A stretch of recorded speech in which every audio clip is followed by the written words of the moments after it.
Hello and welcome back to the Skullcast, where we are two brothers who enjoy talking about football. We have a strong bias towards Vikings-related football, but we also enjoy looking around the league and evaluating how other teams went, and you could say whether or not we wish we were a part of another fan base or whether we like it where we're at. My name is Asher Whitmer, and this is my brother Christopher. Christopher, where do you want to start as we look around the league? Is there another fan base that you would rather be a part of than what was that McCarthy said in week 1? Where would you rather be? Where would you rather be? Is there anywhere else you'd rather be? No. Yeah, that's right. That's what it was. I want to gloat on the Packers losing to the Browns. I think last week I said something about the Browns being the worst team in the league. And I don't know. Oh, maybe do you remember what I said to you? What did you say? Did you say something I about believe we got that recorded. Upsetting? Could be. Yeah, I said watch the Browns beat the Packers. That was very unpremeditated, just on the fact that one of my skepticisms of the Packers was that I didn't think they had played a real defense, like a top, maybe even top 10, but definitely top 5 defense. And that's what the Browns have. And so that like popped into my mind. And right as we were kind of ending that episode or that pick, I forget when it was, I just mentioned watch the Browns beat the Packers. So I like to think that I called it. Yeah. Excuse me. I think it shows me that the Packers are who I thought they were at the beginning, with maybe a slightly improved defense. And I think this is a year of defense. Like I think so far at least defenses have been dominating. Offenses might figure them out. The Ravens. Yeah. But they're also 1 and 2, so. Well, I'm saying even the teams they've played. Oh, because they've put up a lot of points. Like they've been a part of high scoring games. Yeah. I do think that they have a good defense, but Jordan Love still has that variable about him that I might just do something stupid. That I think, and that's what we were saying.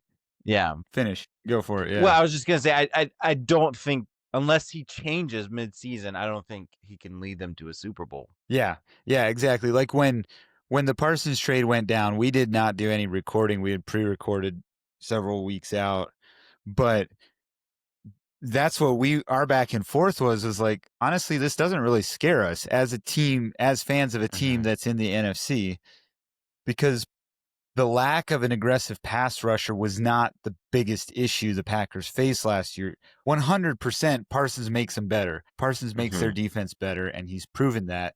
But he's also proven that he can be quieted for a game, and Jordan Love can do enough to thwart it on his own. And that's the bigger issue with the Packers, is which Jordan Love are you going to get? And in all fairness, you could say that of every team, right? Like, which Jared Goff are you going to get? Are you going to get the week 1? Right. Or are you going to get the week 2? Which McCarthy are you going to get? Are you going to get the third quarter of week 1, or are you going to get the other 7 quarters? But which Caleb Williams are you going to? That's fair enough. But I think Love's swings. Let me word it this way: when you look at a team like the Lions, I'll keep it off the Vikings for now. When you look at a team like the Lions, they have a cohesion and an experience that things don't entirely rise and fall on Goff as much as they do on Love, if that makes sense. Yeah. I also just really dislike the Packers, and I really dislike that they. Oh, is that really what's happening on? We just want to bash on the Packers. Yeah. Oh, that's right. That's what's going on. Yeah. Keep going. Keep talking. Well, and I think pride cometh before the fall. That who was it? One of their guys was like, I think we can go 17-0. Go undefeated. Undefeated. Yeah. And I mean, in all fairness, they silenced the Lions in week 1. They did a did, good yeah. job of that. I think if we're done bashing the Packers, can I move on to another game? Yeah, for sure. I think the Lions have a chip on their shoulder that you better watch out for. Yeah. They are still themselves offensively that they were. Yeah. Last year they didn't get beat like they did by the Packers, but even if you look at 2 years ago when they went 12-5, won the division for the first time in a long time or ever, I forget. They had some blowout losses that year as well, with other games where they blew other teams out. So I do think as I was watching the Lions versus Ravens, they dominated the line of scrimmage, and they played with a fierceness that made me go, I'm not sure the Lions aren't going to be the team from the NFC North. I think a team from the NFC North is going to be in the Final Four, and it might be the Lions. Like, they have a grit and a chip on their shoulder, is kind of, getting the number 1 seed, being bounced immediately in the playoffs. And we all assumed things were going to be bad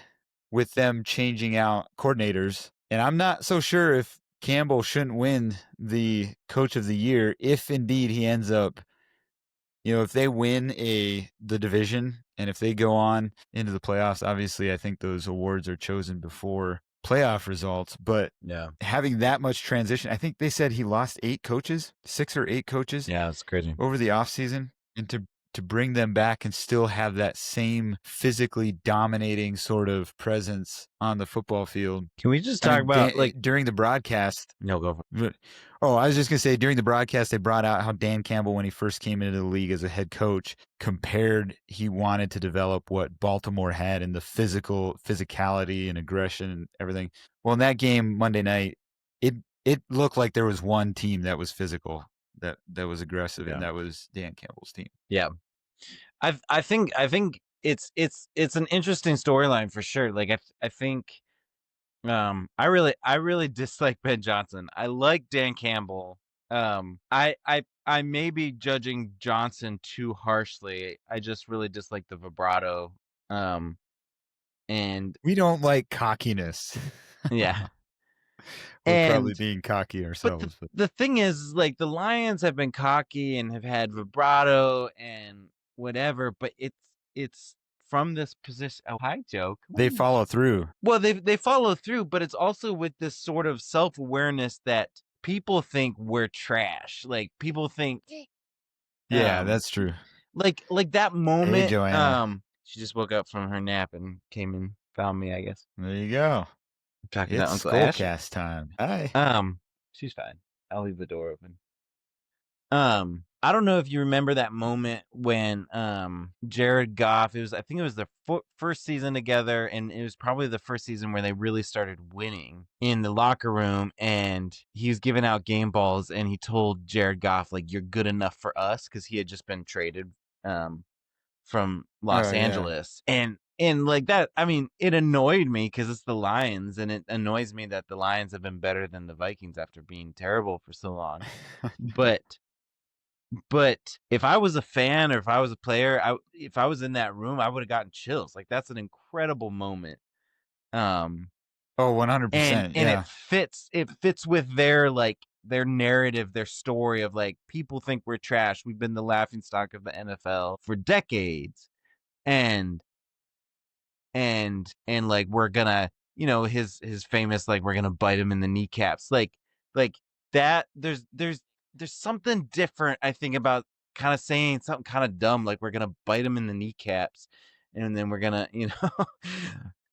and then going out and proving it versus the sort of Bears, like, we're gonna take back the North and we're never gonna give it back. Like, there's one is vibrato and one is, like, scrappy. Like, we're not gonna stop fighting. We're just gonna keep fighting. Even, like, bite him in the kneecaps kind of hints at, like, I've been knocked down, but I'm just gonna keep fighting. Well, what's so different about the two is one is speaking of a cultural change, the other is speaking of a specific result. So, like, Dan Campbell came in, and even even when they've lost, they have established that culture as being one of the grittiest, most physical teams. If you're going to get past them, it's going to be war of sorts on the football field. Whereas just like we're going to take back the North, or I'm going to have fun beating LaFleur twice a year, or whatever. Like those are results based, and you just can't control that. You can't even establish that within your clubhouse. And so, yeah, I think I think Dan Campbell and Kevin O'Connell both prove that they are really, really good at changing organizational culture and establishing top tier organizations. Campbell's not as eloquent as O'Connell, right? But it could be argued that Campbell's actually produced more results than O'Connell at this point. But yeah. And the whole Lions story arc, like if I was not a Vikings fan, I would very much be a Lions fan. Just, what's happening with them. Yeah. And I think the difference maybe is even less the cockiness, although, maybe this is what we're getting at, is just the authenticity. Like I think O'Connell and Campbell are both just authentically themselves, like who they are, which sounds super cheesy or cliche maybe, but like, and I think there's still a chance that Johnson, finds himself, kind of figures out, all right, because I think of Campbell, I think of Sirianni, and I think of Johnson, all had kind of weird introductions. Liam Cohen also had like that weird thing where he said Duval, Duval. Just, and everybody's it's like, not what is uncommon for these new coaches to have weird introductory press conferences and whatnot, and eventually they maybe figure it out. Sirianni's still a little bit of a nutcase, but again, just in the same sort of way that Campbell's perfect for Detroit, Sirianni I think is perfect he's a perfect yin to Hurts's yang. Anyways, this isn't what we're here to talk about, but why are we're talking about Lions and Campbell. The thing I think that I come away with, and obviously, there's still most of the season ahead of us, but is that like everyone's like, oh, Johnson's this whiz kid up in Detroit, and maybe Campbell is the whiz. Like maybe people say they're still using Johnson's offense. Well, maybe it's Campbell's offense. Yeah, I mean that flip pass that they had on the goal line, I sure hope the Vikings pick that up, and because that's almost an unstoppable play. Because if you're expecting it, it's going to leave St. Brown wide open to just run in. He's the closest one to the end zone, but you don't want to abandon him because he could just run into the end zone. So it's really hard to determine what's happening. So he, for those that weren't there, snaps the ball, hands it off to St. Brown, who's a wide receiver, runs out. Gibbs runs parallel to him, only wider. St. Brown passes it out, and Gibbs takes it into the end zone. Like when you're within 5 yards of the end zone, maybe even 10, like that's a fantastic, almost indefensible play. Like how else are you going to, because it's a run play, it's a run pass option as well. So you could, if everything floats to the right anyways, you could just not hand it off to St. Brown and dump it off to your wide receiver 2 or tight end out on the left. And those are the kinds of plays we came to understand as potentially being Ben Johnson. Maybe that's actually Dan Campbell thinking up those kinds of routes and influencing his offense in that way. Yeah, because I think it was the O-line committee. I was listening to somebody, and they were talking about how like the day of play calling is a little bit overrated. Games are won and lost on Wednesday when they're planning it out, and so it's like, just because Campbell isn't calling the game doesn't necessarily mean he's not a integral architect into game planning on Wednesday. It doesn't mean that Ben Johnson's not either. Like part of the reason they had huge success is probably because they were working together, and that's the whole that's the whole thing. That's why you have a staff. Exactly. Yeah. But there's also the sense in which, has there ever been a tutor, or where do tutors beat their teachers? I'm sorry. Where do students beat their teachers, Students, their tutors? yeah. Like KOC has yet to beat McVay, right? Has he ever been able to beat McVay? He hasn't, but he's beaten Who's the Shanahan. guy? McDermott? That's true. Yeah. McDermott, didn't he come from Reid? McDermott's been owned by Reid. Oh yeah, I think you're right. Yeah,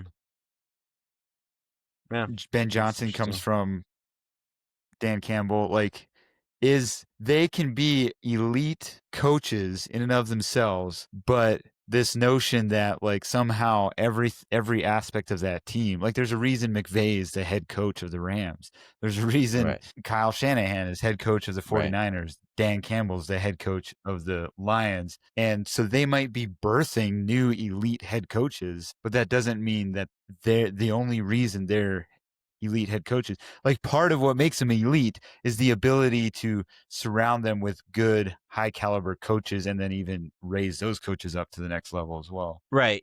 And something I was gonna say earlier is how like how discourage to me it would be discouraging. I could also see it as like a positive thing. But imagine coming into your coaching room to your building, and I know there's a lot more staff in a NFL building than just the coaching staff. But there would be a discouraging kind of lonely moment, I feel like, when you come in and 8 of your closest coworkers are just gone. Like like, Yeah. especially as a leader where it's, like, not just your closest coworkers, but, like, people that you relied on like, passing on the culture and the vision and the energy of the building, and for Campbell to come back, and he's probably I don't know.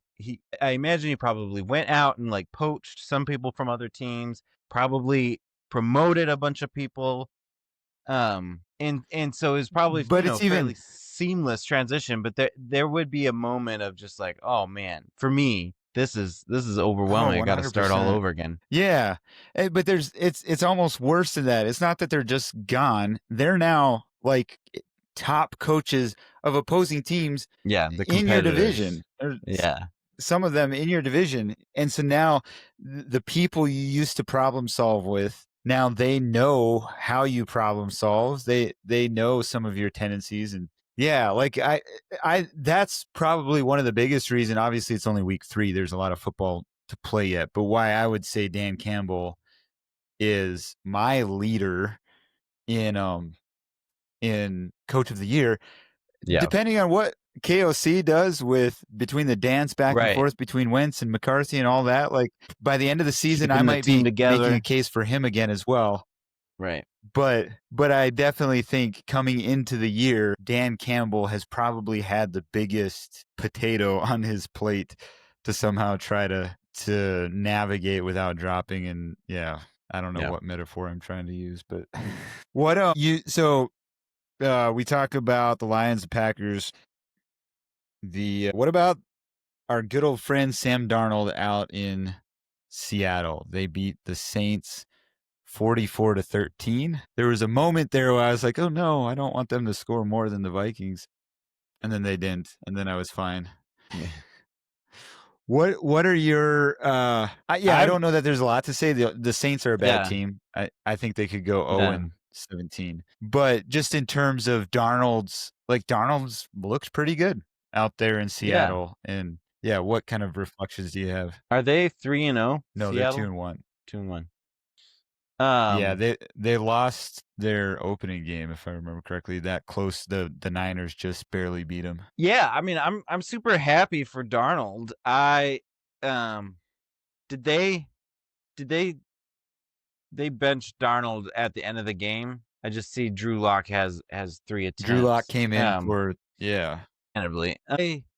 I I'm trying to remember. I think I was a little bit down on him coming into the season that like, oh, he may be in for a rude awakening without O'Connell. I think I was kind of 50-50. Like there was part of me that's like, no, I think Sam Darnold is a good player. I think I mean, clearly he's a good player. Because even it's not like Kevin O'Connell just has like this magic that he sprinkles on people and suddenly they play well, and then when they leave, that magic goes away. I think Kevin O'Connell's magic or whatever unlocks a player to the degree that they are good. Like even Josh Yeah. Oh Dobbs yeah. fizzles out. The Well, other and there are quarterbacks O'Connell does not want. right, yeah. And so like the fact that Sam Darnold is having if he would have a bad year, if he would have a good year, I don't think either one would really surprise me. And I'm super happy for him. Like I think he did us a solid. I think the Vikings did him a solid. I'm making this about the Vikings again, I guess. But it's I for what the Vikings were trying to build with their salary cap and their rookie QB and stuff, I just don't think it made sense to keep him. And I think it made all Mhm. the sense in the world for Sam Darnold to be like, hey, I can go get a big contract and take a team like the Seahawks to the playoffs. I hope that they do well. I think they have a fun team. I think JSN is incredible. Yeah, it'll be interesting to see how far they go. Yeah, I think the only truly challenging defense they've played so far, it was an ugly game with the Niners in week 1. Obviously week 1 games are a little bit whatever. A little bit weird. But Yeah. the Steelers, I don't think the Steelers have like on paper they're supposed to have a really good defense, but they haven't looked particularly good Is that week through the 2? first 3 weeks. Obviously, they held the Patriots. Yeah, week 2 was when they played the Steelers. And then obviously the Seahawks played the Saints. So I'm still skeptical as to how good the Seahawks will be. Sure. I agree with you. They have a fun team, and I also think Darnold could replicate last year's stats with the Seahawks potentially. It will be interesting to see. So they're gonna play the Bucks next week. I believe. No, No, the Eagles who are do they playing the play Bucks. next? Where are the Seahawks? Oh, they play the Cardinals. Yeah, and then they play the Bucks. So it'll be interesting to Cardinals see how Seahawks will be things are interesting. Yeah. when they play. Yeah. Yeah. What about the Colts tracking the other The other visitor. former quarterback? I guess the other visitor. That's a better way to put it.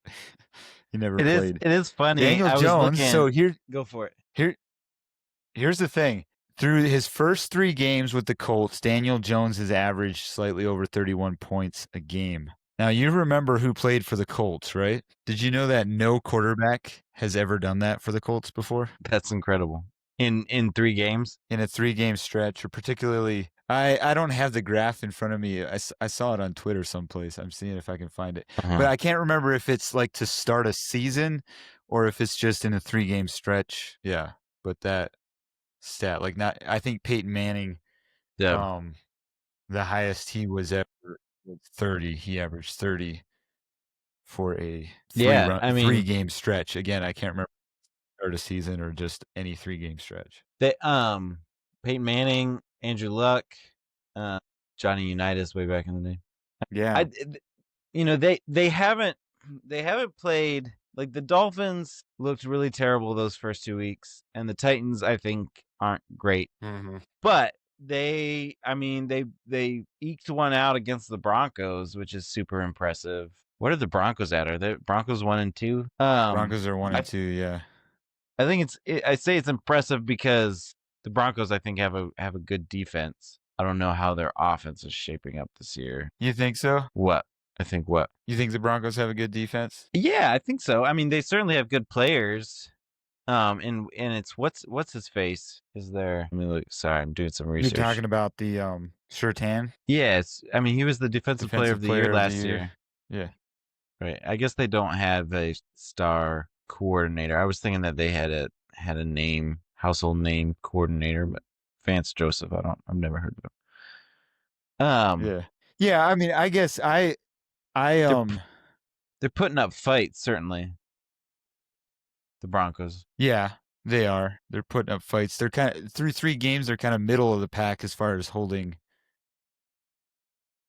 points down. Yeah, it'll be interesting to see how they do. I do think like that's the one thing that I thought about with the Colts is so So who do they play this week? The Colts play the Rams. And I think this will be a really telling Yeah, game because it's probably the for best sure. defense that they've had to play against so far. Yeah. For sure. So I just want to point out that like my hot take, I can't remember if we actually said it because we had floated doing like a hot takes episode and then we decided just to do a review around the league. And I don't remember, I haven't checked if it replayed the episode, but the second episode after week 1 reflecting on the rest of the league and particularly reflecting on that Bills Ravens game to open the season. My reflection after watching that is that both Bills and Ravens are going to miss, like neither of them are going to make the Super Bowl. Watching the Bills, I think they very well, let me double check. I think I have them in the Final Four. Yeah. I like they're pretty good. The Ravens, they just don't look that good.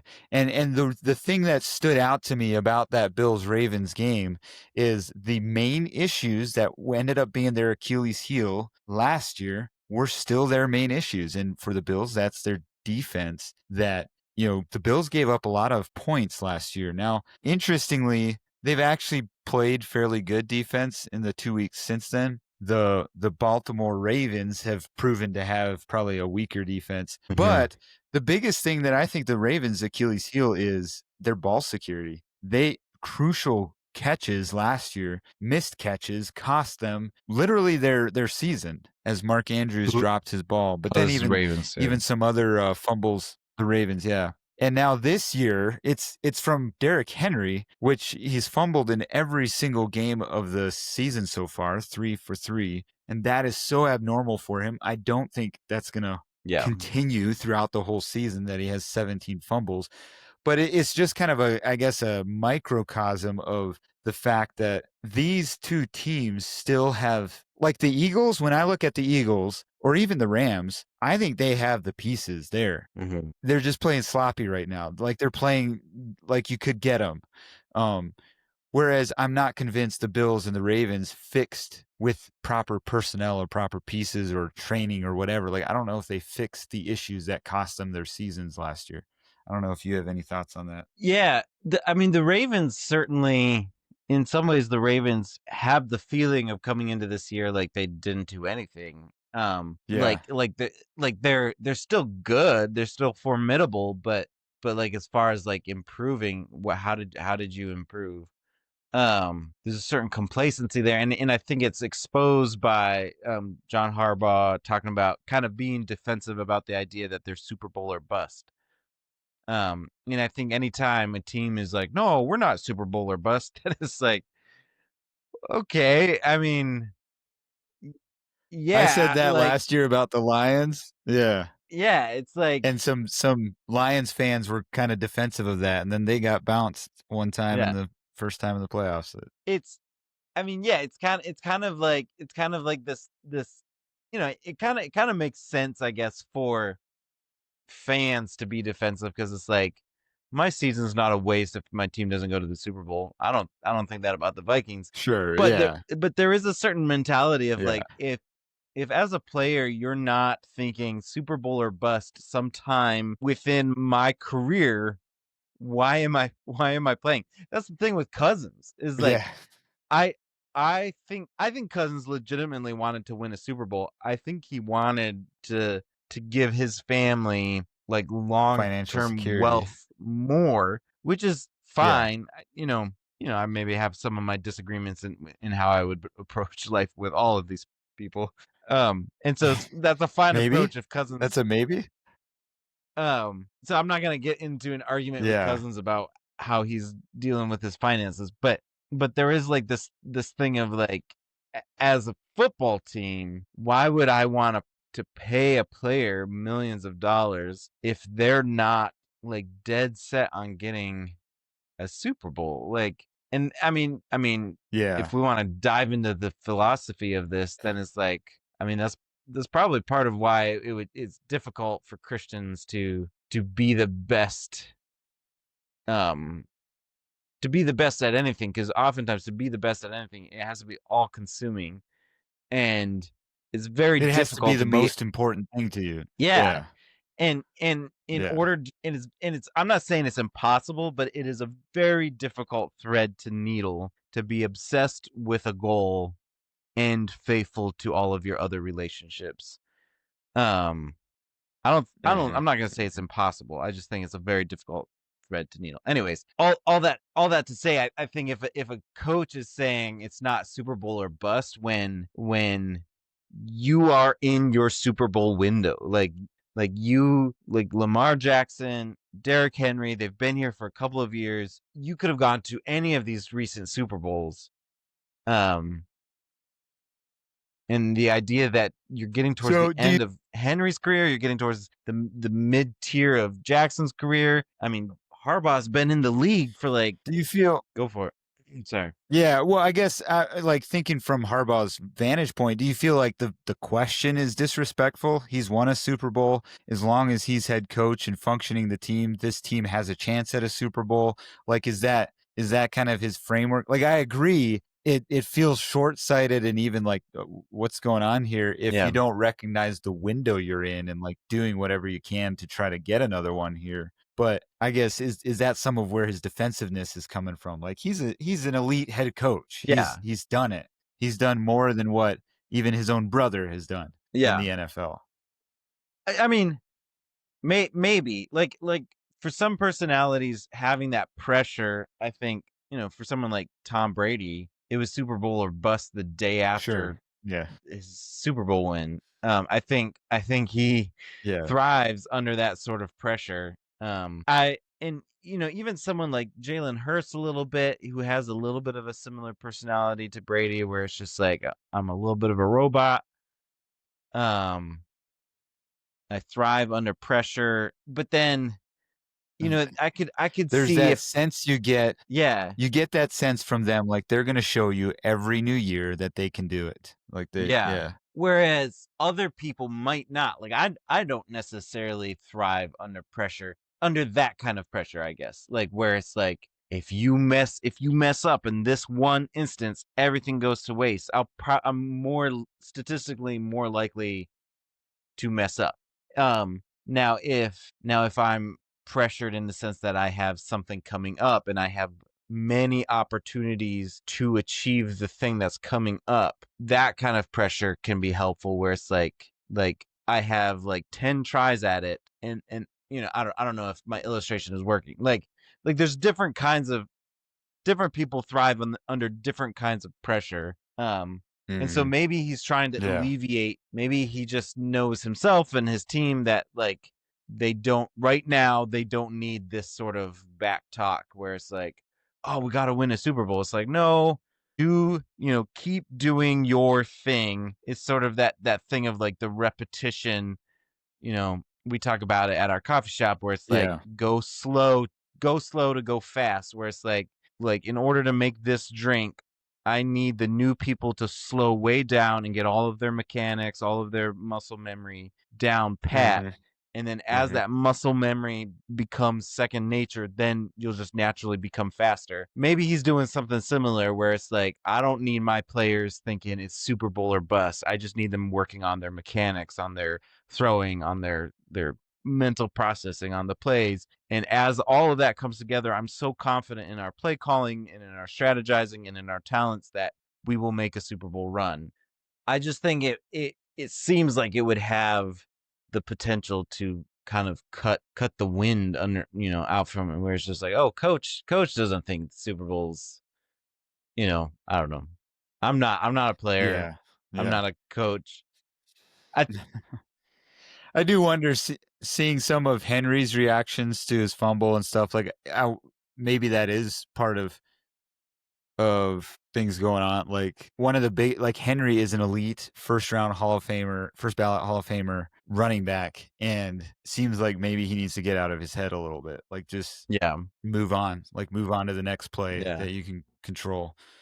Um, they also fielded some stuff like that around Mark Andrews and the fact that until this last game, until Monday night, he hadn't been given the yeah, ball much in the first 2 weeks. And so was there some sort of I forget how it was phrased. Question, and Lamar Jackson was like, Mark always starts slow. Like, starts slow, doesn't get the ball a lot, and Last then eventually we start getting him the ball towards the end of the season. So maybe as a whole, they're a little bit defensive as a team, and maybe I'm counting them out. Like, they're probably going to do well, probably going to come back in and have a good rest of the season. They've certainly started with a fairly intense schedule, and they've had some close losses. And so maybe they are better than I'm giving them credit for. I do look both at the Ravens and the Bills and wonder, like, did they actually solve the things that kept them out of the Super Bowl last year? And the thing not the sure. thing the thing I was gonna say about the Bills, I saw someone post on Twitter that like the AFC has quarterbacks, the NFC has teams. Um, Hmm. which I thought was and they, I think they were making the point that the NFC was going to win the Super Bowl. And I think that that's probably true. Like unless it's the Chargers, like I don't think the Bills can't win a Super Bowl. If I was like if I was a betting man, if I was putting money down on it, I just think that Josh Allen can put this team on his back and get to the Super Bowl. I don't know that like Josh Allen could single-handedly beat like the Eagles or the Lions or the Rams. Oh yeah, Um sure. Yeah. the Chargers I think are a lot more well-rounded. I don't know that I how much I believe in them yet. Like I just have to see them play it out. Yeah, I agree. And obviously, like, as we look at these first 3 weeks, it sure seems like the Chiefs have been a fairly non-factor in terms of competitiveness. Now they did beat the Giants 22-9. We're a little bit like who wouldn't beat the Giants 22-9. Obviously the Cowboys played them low, but I also think, and just to kind of point this out, we didn't touch on the Bears game at all. I'm not ready. I think it was a fantastic game, a get right game for Ben Johnson and Caleb Williams, but the Cowboys have a horrible pass defense. Like, everybody just needs to know that. Like, that's why Russ was able to throw 450 yards. That's why Williams was able to put up. If the Vikings had not blown the Cowboys out on big, like, I think, again, going back, like, I think it said more about the Eagles opening than it did about the Cowboys, the fact that game was close. And some of that may have had to do with Jalen Carter not being in the game. Chiefs beat the Giants. Russ looked awful. How did he look so good the week before? Because it was the Cowboys. And I just don't think the Cowboys have a good pass defense. But the Chiefs do have Rashid Rice coming back in the middle of the season. So, like, maybe we're counting them out too early. They have the capacity to come back in and play championship caliber football. I'm not going to discredit that. They're just not really on my radar right now to take them seriously based on the fact that they're not winning. Just like the Eagles, like, their games would kind of say the same thing had they actually lost to the Cowboys. The Cowboys had several chances to take that game, or the Chiefs game with them was pretty close, but then the Rams were set to win it in a walk-off fashion. And so if the Eagles were sitting 1-2, I'd be like, like, let's see how the season plays out and take them seriously. Instead, the Eagles are looking like the new Chiefs in getting these wins, these ugly fashion wins, these wins in ugly fashion. And that's a reason for me to, like, sit up and be, not only the fact that the Eagles didn't look that terribly clean until about week 11 last year. Yeah. In the same way, the fact that they're looking ugly but winning, and they've been there. They have the personnel to do that. It's a matter of cleaning things up. I would keep them on the radar, but I don't know. The Chiefs are definitely kind of quickly sliding to kind of a we'll see what happens. There were definitely years where the Patriots weren't much of a factor in the Tom Brady era as well. And so Mahomes has had historic performances with the team. Mahomes and Reid, they still would be on a historic dynasty there's going to be lulls in the middle of that, and this year might be one of them. Well, that was a lengthy kind of recap as we rehash things and got lost in our various threads. In the next episode, we're going to pick week 4 winners and losers. All right. And we're going to reveal, we did something different. A lot of people will give their Super Bowl picks before the season even starts. We just didn't really even have that planned. But then there's also this aspect of like, what if we were to wait a few weeks, see how some things play, and then make our picks, and then say we don't get mea culpas at Thanksgiving or whatever the typical thing is to do. I guess maybe we could at Christmas or something. Well, maybe by the time we actually know the playoff teams, we can make another prediction. Yeah, which ones are going to go deeper. So we're going to reveal our Super Bowl picks in the next episode. If you aren't already subscribed, go ahead, like and subscribe it. This is a podcast where we are two brothers who love to talk about football. And yes, we do want to see the Vikings win a Super Bowl before we die. But I think our identity, Christopher, correct me if I'm wrong, I think we want to see the Vikings win multiple Super Bowls before we die. Right. That's why we're not score north. We're not just jumping off of McCarthy right now. We want to see them develop a meaningful quarterback and franchise for years to come. Yes, let's do it.